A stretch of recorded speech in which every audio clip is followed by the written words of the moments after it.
बहुत समय पहले मगध के एक छोटे से गांव में एक बालक जन्मा। वह साधारण परिवार से था, लेकिन उसकी बुद्धि असाधारण थी। पिता ने उसे धर्म, नीति और वेदों का ज्ञान बचपन से ही दिया। यह वही बालक था जिसे आगे चलकर लोग चाणक्य के नाम से जानने लगे। चाणक्य का जीवन शुरू से ही संघर्षों से भरा रहा, मगर उसकी दृढ़ इच्छा शक्ति और नीतियों ने उसे वह महानता दिलाई जिसकी गूंज आज भी सुनाई देती है। चाणक्य कहते थे कि मनुष्य का सबसे बड़ा शत्रु उसका आलस्य है। आलस्य इंसान को भीतर से खोखला कर देता है। जब वह तक्षशिला विश्वविद्यालय में अपने शिष्यों को पढ़ाते थे तो वे हमेशा उन्हें चेतावनी देते कि समय को व्यर्थ गंवाना सबसे बड़ी मूर्खता है। उनका कहना था कि समय से बड़ा कोई धन नहीं और अनुशासन से बड़ी कोई शक्ति नहीं। एक दिन एक शिष्य ने उनसे पूछा कि जीवन में सबसे कठिन क्या है। चाणक्य ने उत्तर दिया कि कठिनाई यह है कि इंसान अपने मन पर नियंत्रण नहीं रख पाता। जब इच्छाएं अनियंत्रित हो जाती हैं तो पतन निश्चित है। उन्होंने समझाया कि इच्छाओं को वश में रखकर जो व्यक्ति अपने लक्ष्य की ओर बढ़ता है वही सच्चा विजेता कहलाता है। चाणक्य ने नंद वंश की क्रूरता और अन्याय देखा था। उन्होंने ये संकल्प लिया कि जब तक इस अन्यायी शासन का अंत नहीं होगा तब तक वह अपने बाल नहीं बांधेंगे। यह प्रतिज्ञा उनके जीवन का टर्निंग पॉइंट थी। इसने उन्हें भीतर से अटूट बना दिया। उनकी नीति स्पष्ट थी कि अगर शासन अन्यायी है तो उसे बदलना ही धर्म है। यही नीति आगे चलकर चंद्रगुप्त मौर्य को सिंहासन तक ले गई। उनकी नीतियों में जीवन के हर पहलू की शिक्षा मिलती है। वे कहते थे कि शिक्षा सबसे बड़ा हथियार है। यदि आप विद्वान हैं तो कोई आपका धन छीन ले, सत्ता छीन ले, पर ज्ञान कभी नहीं छीना जा सकता। ज्ञान ही वह पूंजी है जो हर परिस्थिति में साथ देती है। चाणक्य का एक और महत्वपूर्ण संदेश था कि शत्रु को कभी हल्के में नहीं लेना चाहिए। वे कहते थे कि सांप चाहे कितना ही विषहीन क्यों न हो, उसे हमेशा विषधर दिखना चाहिए। इसी प्रकार मनुष्य को भी अपनी शक्ति छिपाकर रखनी चाहिए और समय आने पर ही प्रकट करनी चाहिए। उनका जीवन त्याग और बलिदान का भी प्रतीक है। उन्होंने स्वयं कभी सुख सुविधाओं की परवाह नहीं की। वे सादा भोजन करते, जमीन पर सोते और अपना हर क्षण राष्ट्र और समाज के हित के लिए लगाते। यह नीति आज भी हमें प्रेरणा देती है कि सच्ची सफलता त्याग और अनुशासन से ही मिलती है। चाणक्य हमेशा यह कहते थे कि अगर आप दूसरों को अपना मित्र बनाना चाहते हैं तो पहले खुद में विश्वास जगाइए। दूसरों के लिए वही व्यक्ति विश्वसनीय होता है जो खुद के प्रति ईमानदार हो। वे समझाते थे कि छल और कपट से बनी मित्रता कभी स्थायी नहीं होती। उनकी नीतियों में यह भी कहा गया है कि माता पिता का सम्मान करना और स्त्री की रक्षा करना समाज का कर्तव्य है। वे कहते थे कि जो घर स्त्रियों का सम्मान करता है वहां देवता वास करते हैं। आज भी यह शिक्षा हमारे समाज को मार्गदर्शन देती है। चाणक्य का जीवन यह बताता है कि परिस्थितियां चाहे कितनी भी विपरीत क्यों न हो, अगर मनुष्य धैर्य और नीति से काम ले तो असंभव भी संभव हो जाता है। उनका पूरा जीवन एक ऐसा दीपक है जिसकी रोशनी आज भी अंधकार मिटाती है। कहानी का निष्कर्ष यही है कि मनुष्य को आलस्य त्याग कर, ज्ञान को अपनाकर, धैर्य रखकर और सही समय पर सही निर्णय लेकर आगे बढ़ना चाहिए। यही चाणक्य नीति की असली शिक्षा है। बहुत समय पहले मगध का राजमहल ऐश्वर्य और अहंकार से भरा हुआ था। नंदवंश के राजा धननंद अपने वैभव पर घमंड करते थे। उनके खजाने में सोने चांदी के ढेर लगे रहते, लेकिन प्रजा भूख और अन्याय से कराहती रहती। इसी अन्याय ने एक ब्राह्मण को विद्रोही बना दिया और वही ब्राह्मण आगे चलकर भारत का सबसे बड़ा रणनीतिकार कहलाया, आचार्य चाणक्य। कहानी शुरू होती है उस दिन से जब चाणक्य पाटलिपुत्र पहुंचे। वे साधारण वेशभूषा में थे, लेकिन उनके भीतर ज्ञान और आत्मसम्मान की आग थी। सभा में जब वे राजा धननंद से मिले तो दरबारियों ने उनका मजाक उड़ाया। राजा ने भी उनके ब्राह्मणत्व और साधारण रूप पर व्यंग्य किया। अपमान का वह क्षण चाणक्य के जीवन की सबसे बड़ी प्रतिज्ञा बन गया। उन्होंने दरबार के बीच में घोषणा की कि जब तक यह अन्यायी नंदवंश समाप्त नहीं होगा वे अपने जटाजूट नहीं बांधेंगे। उस दिन से चाणक्य का जीवन व्यक्तिगत सुख से परे हो गया। अब उनका लक्ष्य केवल एक था, भारत को एकजुट करना और एक योग्य राजा को सिंहासन पर बैठाना। उन्होंने वर्षों तक घूम घूम कर ऐसे व्यक्ति की तलाश की जो योग्य हो, साहसी हो और राष्ट्र के लिए समर्पित हो। तभी उनकी दृष्टि एक बालक पर पड़ी, चंद्रगुप्त मौर्य। यह बालक साधारण परिवार से था, लेकिन उसकी आंखों में वह चमक थी जो भविष्य में साम्राज्य बना सकती थी। चाणक्य ने चंद्रगुप्त को शिक्षा दी, अनुशासन सिखाया और युद्ध नीति का ज्ञान कराया। वे कहते थे कि जो राजा अपने सैनिकों की पीड़ा समझे और जनता के सुख दुख में सहभागी बने, वही सच्चा सम्राट कहलाता है। चंद्रगुप्त ने इन बातों को अपने जीवन का आधार बना लिया। कहानी का सबसे रोचक मोड़ तब आया जब चाणक्य ने गुप्त रूप से जनता के बीच यह संदेश फैलाया कि नंद वंश का अंत अब निकट है। वे समझते थे कि केवल तलवार से युद्ध नहीं जीते जाते, बल्कि रणनीति और जनता के समर्थन से विजय मिलती है।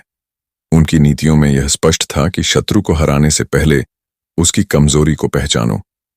धीरे धीरे चंद्रगुप्त और चाणक्य की सेना तैयार हुई। कई बार वे पराजित हुए, लेकिन चाणक्य कहते थे कि असफलता केवल सफलता की पहली सीढ़ी है। एक रात जब चंद्रगुप्त निराश होकर हार मानने को तैयार था, तब चाणक्य ने उसे गांव की एक स्त्री की कहानी सुनाई। वह स्त्री अपने बच्चे को सिखा रही थी कि खाना हमेशा किनारे से खाना चाहिए ताकि बीच का भाग ठंडा न हो। चाणक्य ने समझाया कि युद्ध भी ऐसा ही है। सीधे केंद्र पर आक्रमण करने से हार होगी, पहले किनारों को जीतना होगा। यह नीति ही मौर्य साम्राज्य की नींव बनी। समय बीता और अंततः नंदवंश का अंत हुआ। चंद्रगुप्त मौर्य भारत के सिंहासन पर बैठे। चाणक्य ने अपने जटाजूट खोले और राष्ट्र को एकजुट देखने की अपनी प्रतिज्ञा पूरी की। लेकिन उनकी यात्रा यहीं समाप्त नहीं हुई। उन्होंने चंद्रगुप्त को राज्य संचालन के सिद्धांत बताए, ईमानदारी, न्याय, कूटनीति और प्रजा का कल्याण। चाणक्य नीति में वे कहते थे कि राजा को हमेशा अपने गुप्तचरों पर ध्यान देना चाहिए, क्योंकि राज्य का आधार सूचना है। वे कहते थे कि धन का संग्रह करो, लेकिन उसका उपयोग समाज और राज्य की भलाई के लिए करो। उन्होंने यह भी कहा कि शिक्षा और ज्ञान ही सबसे बड़ा खजाना है, जिसे कोई चुरा नहीं सकता। आज यह कहानी हमें सिखाती है कि अपमान कभी कभी व्यक्ति को उस ऊंचाई पर पहुंचा देता है जो शायद सामान्य परिस्थितियों में संभव न हो। अगर चाणक्य अपमान सहकर चुप हो जाते तो शायद भारत कभी मौर्य साम्राज्य की शक्ति नहीं देख पाता। यह कहानी केवल इतिहास नहीं, बल्कि प्रेरणा है। यह बताती है कि जब परिस्थितियां विपरीत हों, जब लोग उपहास करें, जब राह कठिन लगे, तब हार मानने के बजाय प्रतिज्ञा करनी चाहिए। अगर आपका लक्ष्य समाज और राष्ट्रहित से जुड़ा है, तो पूरा ब्रह्मांड भी आपकी मदद करता है। प्राचीन भारत की भूमि हमेशा से महान संतों और विद्वानों की जन्मभूमि रही है। इन्हीं में एक नाम है आचार्य चाणक्य। उनका जीवन हमें यह सिखाता है कि कोई भी व्यक्ति चाहे कितना भी साधारण क्यों न हो, यदि उसके भीतर दृढ़ संकल्प और सही दृष्टिकोण है, तो वह असंभव को भी संभव बना सकता है। कहानी शुरू होती है तक्षशिला विश्वविद्यालय से। चाणक्य वहां विद्यार्थियों को राजनीति, अर्थशास्त्र और युद्ध नीति पढ़ाते थे। उनकी बुद्धि इतनी प्रखर थी कि दूर दूर से शिष्य शिक्षा लेने आते। लेकिन चाणक्य केवल पुस्तकीय ज्ञान नहीं देते थे, वे जीवन जीने की कला भी सिखाते थे। वे कहते थे कि मनुष्य को कभी भी अपने चरित्र से समझौता नहीं करना चाहिए, क्योंकि चरित्र ही उसकी असली पहचान है। एक बार एक शिष्य ने उनसे पूछा, आचार्य, संसार में सबसे बड़ी शक्ति क्या है? चाणक्य ने मुस्कुराते हुए उत्तर दिया, सबसे बड़ी शक्ति है धैर्य और आत्मसंयम। जो व्यक्ति अपने मन को नियंत्रित कर लेता है, उसे संसार की कोई भी शक्ति हिला नहीं सकती। उन्होंने यह भी कहा कि क्रोध मूर्ख का हथियार है और धैर्य बुद्धिमान का। उनकी नीतियों में यह शिक्षा भी मिलती है कि मनुष्य को कभी भी परिस्थिति से डरना नहीं चाहिए। कठिनाई केवल हमें मजबूत बनाने आती है। जब नंद वंश ने उन्हें अपमानित किया, तो उस क्षण चाणक्य ने प्रतिज्ञा ली कि वे इस अन्यायी शासन को उखाड़ फेंकेंगे। यही संकल्प आगे चलकर मौर्य साम्राज्य का कारण बना। कहानी का अगला अध्याय तब शुरू होता है जब चाणक्य की भेंट चंद्रगुप्त मौर्य से हुई। चंद्रगुप्त साधारण बालक था, लेकिन उसकी आंखों में आत्मविश्वास और साहस की चमक थी। चाणक्य ने पहचान लिया कि यही वह बालक है जो भविष्य में भारत को एकजुट कर सकता है। उन्होंने उसे शिक्षा दी कि राजा बनने के लिए सबसे जरूरी है प्रजा का प्रेम और न्याय का पालन। चाणक्य की नीतियां युद्ध की रणनीति से लेकर जीवन के छोटे छोटे नियमों तक फैली हुई थीं। वे कहते थे कि शत्रु चाहे कितना भी छोटा क्यों न हो, उसे कभी नजरअंदाज नहीं करना चाहिए, और मित्र चाहे कितना भी बड़ा क्यों न हो, उस पर आंख मूंद कर भरोसा नहीं करना चाहिए। यही नीति चंद्रगुप्त ने अपने युद्धों में अपनाई और हर बार विजय पाई। एक बार जब चंद्रगुप्त हार से निराश हो गए, तब चाणक्य ने उन्हें समझाया कि असफलता केवल यह सिखाने आती है कि हमने कौन सा मार्ग गलत चुना है। उन्होंने कहा कि असफलता से डरने वाला कभी विजेता नहीं बन सकता। यह शिक्षा आज भी हर विद्यार्थी, हर व्यापारी और हर सामान्य व्यक्ति के लिए उतनी ही प्रासंगिक है। समय बीतता गया और अंततः चंद्रगुप्त मौर्य भारत के सिंहासन पर बैठे।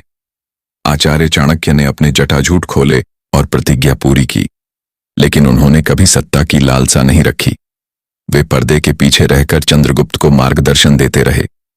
वे कहते थे कि जो नेता अपने स्वार्थ के लिए शासन करता है वह अंततः विनाश की ओर जाता है, लेकिन जो नेता जनता के कल्याण के लिए शासन करता है उसका नाम सदियों तक जीवित रहता है।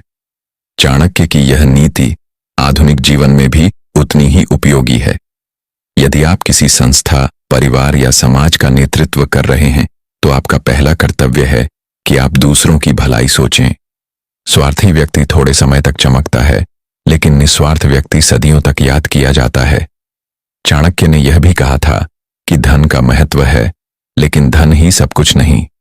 यदि धन का सही उपयोग नहीं किया गया तो वही धन व्यक्ति को बर्बाद कर सकता है। उनका कहना था कि धन वही है जो समाज की सेवा में लगे। कहानी का सार यही है कि मनुष्य को कठिनाइयों से घबराना नहीं चाहिए, अपमान को अपनी ताकत बनाना चाहिए और हमेशा नीति, धैर्य और शिक्षा का पालन करना चाहिए। यही चाणक्य नीति की असली शिक्षा है, जो हर युग में प्रासंगिक रही है और हमेशा रहेगी। इतिहास में चाणक्य का नाम केवल एक आचार्य या शिक्षक के रूप में नहीं, बल्कि उस महापुरुष के रूप में लिया जाता है जिसने पूरे राष्ट्र की दिशा बदल दी। उनका जीवन हमें यह सिखाता है कि दृढ़ निश्चय, त्याग और नीति से असंभव भी संभव हो जाता है। कहानी शुरू होती है उस समय से जब नंद वंश की सत्ता अपने चरम पर थी। राजा धननंद अपने ऐश्वर्य और वैभव पर घमंड करता था, लेकिन प्रजा दुख और अन्याय से पीड़ित थी। उसी समय पाटलिपुत्र में एक ब्राह्मण पहुंचा, चाणक्य। उनके पास न तो सैनिक थे, न धन, न ही राजकीय वैभव, लेकिन उनके पास सबसे बड़ा हथियार था, बुद्धि और नीति। दरबार में उनका अपमान हुआ। दरबारियों ने उनकी साधारण वेशभूषा देखकर मजाक उड़ाया और राजा ने भी उनकी बातों को महत्व नहीं दिया। उस अपमान ने चाणक्य के भीतर आग जला दी। उन्होंने प्रतिज्ञा की कि जब तक नंद वंश का अंत नहीं होगा वे अपने जटाजूट नहीं बांधेंगे। यह प्रतिज्ञा उनके जीवन का ध्येय बन गई। इसके बाद उन्होंने तलाश शुरू की ऐसे योद्धा की जो उनकी योजनाओं को साकार कर सके। तभी उनकी नजर पड़ी एक बालक पर, चंद्रगुप्त। यह बालक साधारण था, लेकिन उसकी आंखों में तेज और आत्मविश्वास झलकता था। चाणक्य ने उसे शिष्य बनाया और उसे शिक्षा, युद्ध कला और राजनीति की बारीकियां सिखाईं। वे कहते थे कि सच्चा नेता वही है जो अपने लोगों के दुख दर्द को समझे। राजा केवल सिंहासन पर बैठने के लिए नहीं, बल्कि जनता की रक्षा और सेवा के लिए होता है। यह शिक्षा चंद्रगुप्त के व्यक्तित्व का आधार बनी। जब चंद्रगुप्त और चाणक्य ने नंद वंश के खिलाफ विद्रोह छेड़ा तो उन्हें कई बार असफलताओं का सामना करना पड़ा, लेकिन चाणक्य कभी हार मानने वाले नहीं थे। वे चंद्रगुप्त को समझाते कि असफलता केवल हमें नया मार्ग दिखाने आती है। उन्होंने कहा कि इंसान वही बड़ा बनता है जो हार के बाद भी उठ खड़ा हो और आगे बढ़े। उनकी रणनीति अद्भुत थी। उन्होंने सीधा पाटलिपुत्र पर आक्रमण नहीं किया, बल्कि पहले छोटे छोटे राज्यों को अपने साथ मिलाया। यह वही नीति थी जिसे उन्होंने चंद्रगुप्त को उस स्त्री की कहानी से सिखाया था जो अपने बच्चे को सिखा रही थी कि खाना हमेशा किनारे से खाना चाहिए। धीरे धीरे चाणक्य और चंद्रगुप्त की शक्ति बढ़ती गई। जनता का समर्थन उनके साथ था, क्योंकि लोग नंदवंश के अन्याय से त्रस्त थे। अंततः वह दिन आया जब नंदवंश का पतन हुआ। और चंद्रगुप्त मौर्य सिंहासन पर बैठे। आचार्य चाणक्य ने अपनी प्रतिज्ञा पूरी की और जटाजूट खोले। लेकिन यह कहानी यहीं समाप्त नहीं होती। असली परीक्षा तो अब शुरू हुई थी। राज्य चलाना केवल तलवार से नहीं, बल्कि नीति और न्याय से होता है। चाणक्य ने चंद्रगुप्त को सिखाया कि राजा को हमेशा जनता के हित को सर्वोपरि रखना चाहिए। उन्होंने गुप्तचरों की व्यवस्था बनाई ताकि राजा को हर जगह की खबर रहे। उन्होंने अर्थशास्त्र की नींव रखी और कर प्रणाली को व्यवस्थित किया। उनकी नीतियां आज भी प्रेरणा देती हैं। वे कहते थे कि शिक्षा सबसे बड़ी संपत्ति है जिसे कोई चुरा नहीं सकता। वे यह भी कहते थे कि शत्रु को कभी कमजोर न समझो और मित्र पर आंख मूंद कर भरोसा न करो। चाणक्य का जीवन त्याग और अनुशासन का प्रतीक है। उन्होंने खुद कभी ऐश्वर्य का भोग नहीं किया। वे साधारण भोजन करते और जमीन पर सोते। उनका कहना था कि सच्चा नेतृत्व सेवा से आता है, न कि विलासिता से। कहानी का सार यही है कि अपमान को अगर हम अपनी ताकत बना लें और उसे लक्ष्य में बदल दें तो कोई भी बाधा बड़ी नहीं होती। चाणक्य और चंद्रगुप्त की गाथा यही सिखाती है कि अगर आपके भीतर दृढ़ संकल्प है और सही मार्गदर्शक है तो आप इतिहास बदल सकते हैं।